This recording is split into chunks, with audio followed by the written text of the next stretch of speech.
1,000 times before. Baby, it's now or never. Gotta leave this town and I know what you're asking for. Alright guys, what's up? It's me again, Aldrin Almonte. At nandito tayo sa may tapat ng Philippine Arena ngayon. So sa Bulacan. Dala natin yung Triton natin. Ayan. Bale, kita nyo ba yung tindig ng Triton ngayon guys? Ayan, yung tindig nya. Kita nyo no?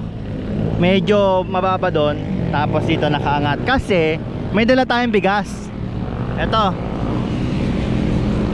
Ito nasa 27 sacks. Dapat ang bibili naming bigas is nasa 30 sacks to 40 sacks sana. Kaso hindi umabot yung budget natin dun sa bigas na target natin. Kasi nagmahal yung ibang bigas. Yung iba naman mura.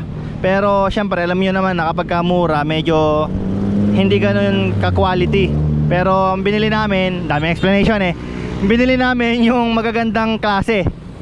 So yan yung tindig ng ating Triton ngayon. Bale naka-ride mac bale naka-pro fender tayo na suspension. Tapos naka-ada leaf yan.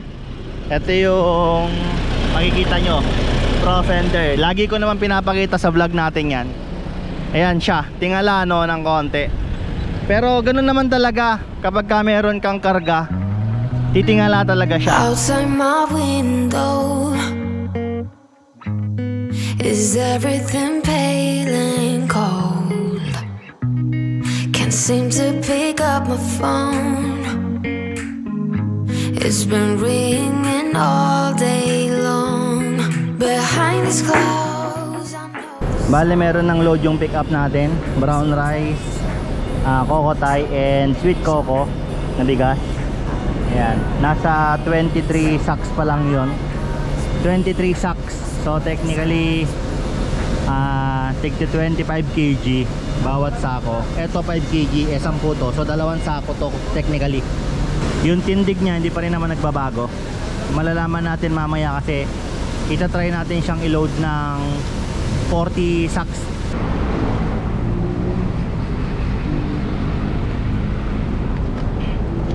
Itatakip lang natin yung Keko bed cover natin para hindi makita yung sakay nung sasakyan.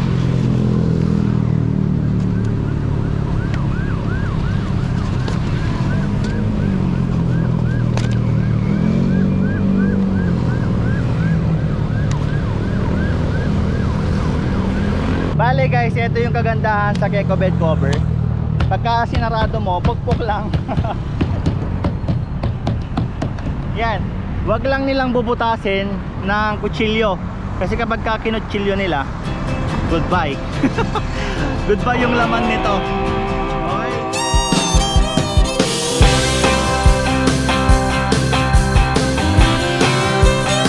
Well, when I woke up, she was looking at me. She told me I've been cheating on her in her dream. Lord, it wasn't a thing I could do or say to change her mind in any way. She told me that things was gonna change. If I wanted her, I couldn't stay the same. So I stopped going out on Friday nights. I stopped drinking with the boys. Yeah, everything she asked I left in the past, just to try to bring her joy. For the record, it can't be understated, all I've been domesticated. She told me to top off her Jeep, the one I bought her when I sold my old Jeep.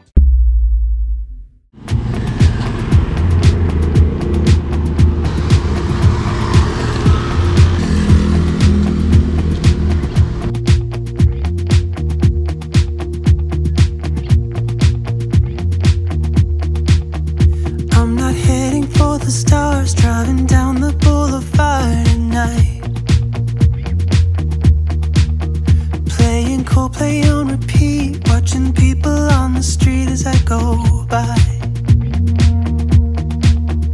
And it doesn't even matter to me where I go. I just feel I need to. So ngayong gabi, loloadan natin ng 30 sacks itong Triton natin at titignan natin kung bababa. Maulan kasi kaya 30 sacks lang yung iloload natin na bigas. Although kaya niya naman ng 1 ton ng mga pick up. Pero ito is mga nasa 750 lang yung iloload natin dito sa Triton ngayong gabi. Kasi naka-cover din kasi tayo, guys. Ayan. So kailangan natin na hindi mag-leak yung loob nung cover kasi mahirap na mabasa yung bigas. Easy rider on the highway, station wagon going slow, windows open, you are basking. Bale, inaantay lang natin yung turn natin. Medyo maraming sakay itong isang ito. Nasa 160 na sako yung kinuha nila. Papunta din ng ano. Papunta na ang kay Darizal. Ay, may subscriber tayong bago, oh. Ay, kuya, oh. Ang mga ano mo? Jason. Shoutout kay Boss Jason. Antay lang natin yung atin kasi medyo matagal-tagal pa. Alright. Kapag ka talaga sila yung naglagay, ang ganda. Bali 30 sacks lang yan.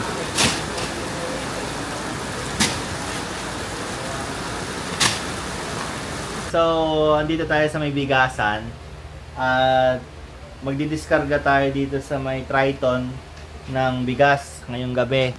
So, ang oras natin is alas 12 na ng hating gabi. So dito natin ilalagay yung bigas. Tapos ito yung Triton, guys. Yung Triton natin is may laman na around 30 ata to or 26. 26, no? 27. And 27 sacks na tagti 25 kilos.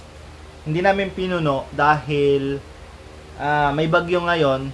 Baka kasi hindi namin maisarado yung Keko bed cover. So ito yung tindig nung Triton natin ngayon. Ayan. Hindi naman siya sumagad ng ganun kabigat kasi hindi naman ganun kabigatan yung dala natin. So parang 27 times 25 kg. Ayan. Ayun yung laman niya ngayon. So magdidiskarga lang kami kasi madilim na rin naman. Hindi nyo din naman makikita yung laman nito. Puno yan, guys, no? Nakalak par. Yun, ayan, oh. So hanggang doon. Pero kung hindi natin isasarado yon, kasya dito ang 40 hanggang 45. Pero kapag ka nag 50 na kasi medyo kawawa na yung Triton natin noon, sobrang bigat na. Kaya sapat lang yung 35 sacks. 40 okay lang naman kasi 1 ton yun. Pero kung 30 o 35, mas the best na load lang niya yon. Kung yung 1 ton kasi medyo parang kawawa yung pick up natin pag ganun. Ito yung sakay nung ano natin kanina nung Triton. Ito. Tapos itong white na to. Tapos this one. Ito yung mga suspension na ginamit natin sa kanya, yung Pro Fender Queen Series. Nandito rin yung ginamit ng Hilux na suspension. So dito yan sa may bigasan ko sa may Green Park. Yan. So yun yung tindig niya kapag wala siyang laman na bigas.